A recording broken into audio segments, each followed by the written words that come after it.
السلام علیکم حاضرین اور سامعین، جیسا کہ میں قرآن، اسلام اور رمضان کے 30 روزے آپ کے ساتھ لے کر حاضر ہوئی ہوں۔ اس سلسلے میں پہلے آپ کو 12ویں روزے کے وظائف بتا چکی ہوں۔ اب میں بتانے جا رہی ہوں 13ویں روزے کے وظائف 13ویں روزے کے وظائف بتانے جا رہی ہوں۔ اس سے پہلے میں آپ کو کچھ حدیث بتانا چاہتی ہوں۔ الحمدللہ رب العالمین والصلاۃ والسلام علی سید المرسلین، اما بعد، فاعوذ باللہ من الشیطان الرجیم، بسم اللہ الرحمن الرحیم۔ آج میں آپ سے سورہ فاتحہ کے نزول کا ایک تعارف کرانا چاہتی ہوں۔ اس کا ایک تعارف کرانا چاہتی ہوں۔ شروع کرتی ہوں میں مقام نزول سے۔ مقام نزول اس کا سورہ فاتحہ کا کچھ یوں ہے کہ اکثر علماء کے نزدیک سورہ فاتحہ مکہ میں نازل ہوئی، اور کچھ کہتے ہیں کہ مدینہ میں نازل ہوئی، اور ایک قول ہے کہ سورہ فاتحہ 2 مرتبہ نازل ہوئی، ایک مرتبہ مکہ میں نازل ہوئی اور ایک مرتبہ مدینہ میں نازل ہوئی۔ آیات و کلمات اس کے یوں ہیں کہ حروف کی تعداد، آیات و کلمات اور حروف کی تعداد اس کی سورت کی ایسے ہے کہ 1 رکوع، 7 آیتیں، 27 کلمے اور 140 حروف ہیں اس سورہ میں۔ سورہ فاتحہ کے اسماء اور ارکان کی وجہ تسمیہ اس سورت کے متعلق متعدد نام ہیں۔ اس سورت کے متعدد نام ہیں، اور ناموں کا زیادہ ہونا اس کی فضیلت اور شرف کی دلیل ہے۔ اس کے مشہور 15 نام ہیں۔ سورہ فاتحہ کے مشہور 15 نام ہیں۔ نمبر 1، سورہ فاتحہ سے قرآن پاک لکھنے کی ابتدا ہوتی ہے، اور اس لیے اسے سورہ فاتحہ الکتاب کہتے ہیں، یعنی کتاب کی ابتدا کرنے والی سورہ۔ کتاب کی ابتدا کرنے والی سورہ۔ نمبر 2، اس سورت کی ابتدا الحمدللہ سے ہوئی۔ اس مناسبت سے اسے سورہ الحمد کہتے ہیں، یعنی کہ وہ سورت جس میں اللہ تعالیٰ کی حمد بیان کی گئی ہو۔ اور نمبر 3 اور 4 یہ ہیں کہ سورہ فاتحہ قرآن پاک کی اصل ہے، اس بنا پر اسے ام القرآن اور ام الکتاب کہتے ہیں۔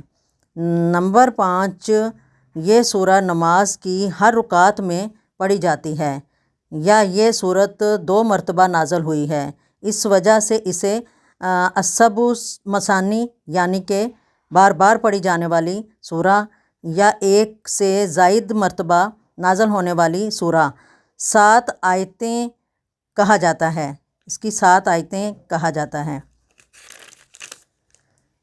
نمبر 6 سے 8، دین کا بنیادی امور کا جامع ہونے کی وجہ سے سورہ فاتحہ کو سورۃ الکنز، سورۃ الوافیہ، سورۃ الکافیہ کہتے ہیں۔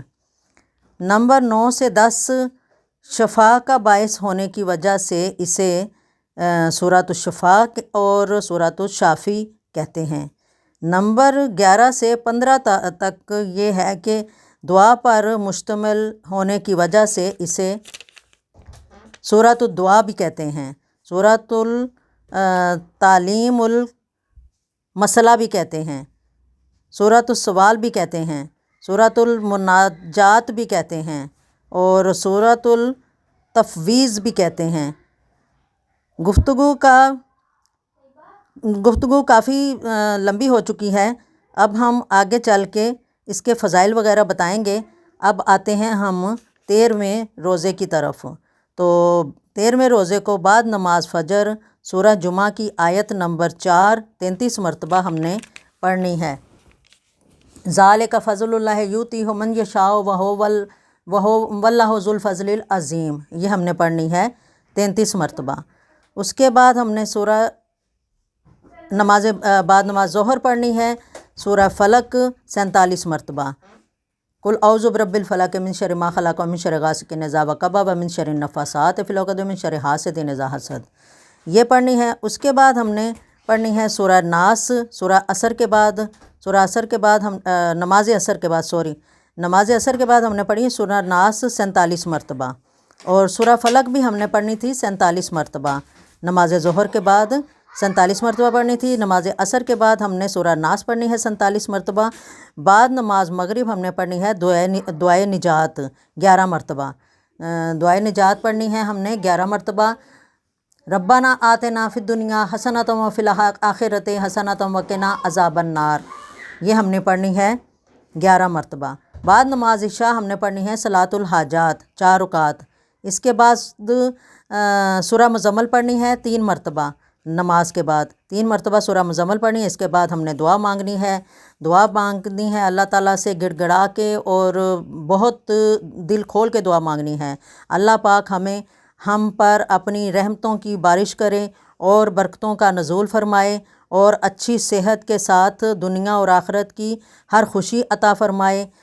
وآخر دعوانا ان الحمد للہ رب العالمین۔ ملتے ہیں اگلی ویڈیو میں۔ اللہ حافظ و ناصر۔